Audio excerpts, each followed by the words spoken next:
বন্ধুরা, welcome back to my Miran style ভিডিওসে সবাইকে স্বাগত জানাচ্ছি। তোমরা সবাই কেমন আছো? আশা করি খুবই ভালো আছো।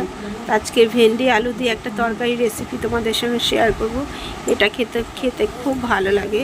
তা এটা দিয়েই কিন্তু এক থালা ভাত খাওয়া হয়ে যায়। আমার তো খুবই ভালো লাগে, তোমাদের কেমন লাগবে জানি না। এই রেসিপিটা বানিয়ে খেয়ে দেখো, খুবই ভালো লাগে। এই ভেন্ডির রেসিপিটা খেতে কিন্তু দারুণ লাগে, তার জন্য তোমাদের সঙ্গে শেয়ার করছি। দেখো, সর্ষের তেল দিয়ে দিয়েছি, ওদিকে ভেন্ডি ধুয়ে কাটাও হয়ে গেছে, সেটা দেখালাম তোমাদের। এই দেখো, আর কী কী দেবো ভেন্ডিতে সেটা দেখাবো। আলুগুলো কিন্তু আমি মাছের যেরকম আলু দেয় সেরকম করেই কেটেছি, লম্বা লম্বা করে আলুগুলো কেটে নিয়েছি। এই দেখো, পেঁয়াজ কাঁচা লঙ্কা দিয়ে দিলাম। পেঁয়াজ কাঁচা লঙ্কা দেওয়া হয়ে গেল। এবার এটাকে ভালো করে নেড়ে চেড়ে তারপর দেখাবো তোমাদের। এটাকে ভালো করে নেড়ে নিচ্ছি, নেড়ে চেড়ে একটুখানি পেঁয়াজগুলো অল্প ভাজা, বেশি ভাজা না, অল্প অল্প ভাজা হয়ে গেলে এই যে ভেন্ডি আর আলু দিয়ে দিচ্ছি, দিয়ে দেবো এবার ভেন্ডি আর আলু। একবার হলেও এই রেসিপিটা বাসায় ট্রাই করে দেখো, খুব ভালো লাগে খেতে। আমার তো খুব ভালো লাগে। যখন আগে বিয়ে হয়নি, বাবার বাড়িতে ছিলাম, তখন কিন্তু ভেন্ডির তরকারি খুব খেতাম আমি, আর আমার খুব ভালো লাগে ভেন্ডির তরকারিটা, আমার কাছে খুব ভালো লাগে। ভেন্ডির তরকারি থেকেই কিন্তু এক থালা ভাত খাওয়া যায়, আর কোনো কষ্ট নেই খাওয়া। জানো তো, একটু জ্বালানি টাইপের ভেন্ডিগুলো, পিছলা পিছলা, কিন্তু ভাত খেলে স্বাদ করে চলে যায়। তা আমার কিন্তু খুব ভালো লাগে, এই জন্য তোমাদের রেসিপিটা দেখাচ্ছি। তো রেসিপিটা খেতে কিন্তু দারুণ। হ্যাঁ, আর একদম হালকা মশলা দিয়ে করতে হয়, যে পেঁয়াজ কাঁচা লঙ্কা। আর একটা মশলা দেব, সেটা তোমাদের দেখাবো, সেটাই দেখাচ্ছি বন্ধুরা। এটা খেতে কিন্তু খুব ভালো লাগে। দেখো, অনেকটা ভাজা ভাজা করে নিয়েছি। হলুদ, লবণ, আর এটা যেটা দিয়ে করবো, যে মশলাটা দিয়ে দেখাবো, ওই যে লবণ দিয়ে দিলাম। এবার এই যে লবণ দিতে না পরিমাণ মতো, এবার হলুদও দিয়ে দিতে হবে। এই যে হলুদ দিয়ে দিলাম, এটাকে এই যে দিয়ে দিলাম। এবার ভালো করে নেড়ে চেড়ে নিতে হবে।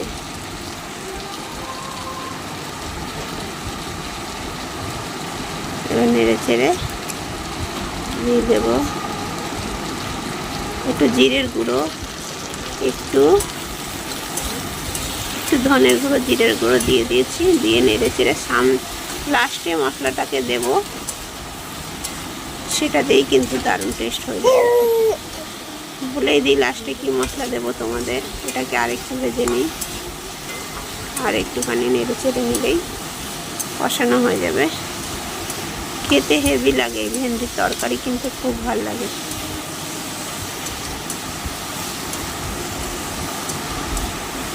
অনেকটা হয়ে গেছে কষানো, এই যে অনেকটা কষানো হয়ে গেছে বন্ধুরা। এবার কিন্তু আমি এই যে খুব সুন্দর লাগছে ভেন্ডির তরকারিটা, খেতেও কিন্তু অসাধারণ হয়েছে। এই যে কষানো হয়ে গেছে। এবার আমি দিয়ে দেবো সর্ষে বাটা। সবার লাস্টে আমি সর্ষে বাটা দিয়ে, কিন্তু সর্ষে বাটা দিয়ে বেশি কষালে হবে না, কিন্তু তেতো হয়ে যাবে সর্ষেটা দিয়ে কষালে।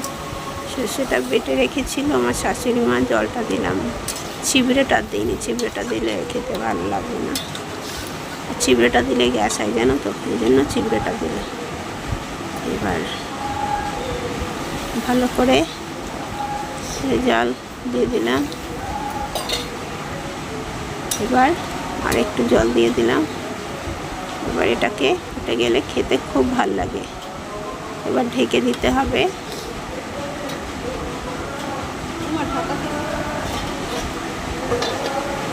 ঢেকে দেবো, 5 মিনিট পরে ফিরবো। যে 5 মিনিট পরে ফিরেছি, এবার খুলবো। এই যে খুললাম, অনেকটা কিন্তু হয়ে এসছে, আর সামান্য একটু হবে। একটু চিনিও দিয়ে দিতে হবে, মিষ্টি। দেখো, আলুগুলো আমার সেদ্ধ হয়ে গেছে।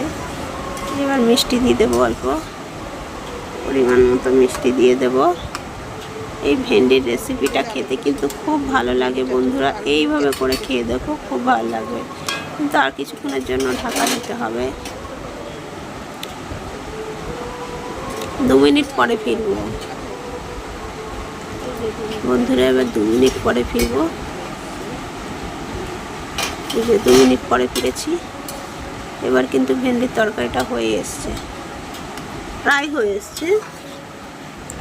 দেখো এইভাবে করে করে খেয়ে দেখো, খুব ভালো লাগে। আর ভিডিওটা তোমাদের যদি ভালো লাগে লাইক কমেন্ট শেয়ার করো। এরকম মিষ্টি দিয়ে দিচ্ছি, এবার কিন্তু হয়ে গেছে।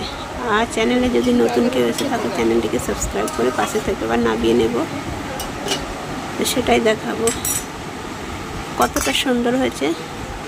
এইভাবে করে ভেন্ডি রেসিপি একবার খেয়ে দেখো বানিয়ে, খুব ভালো লাগবে খেতে। বাড়ির সবাই আনন্দ করেই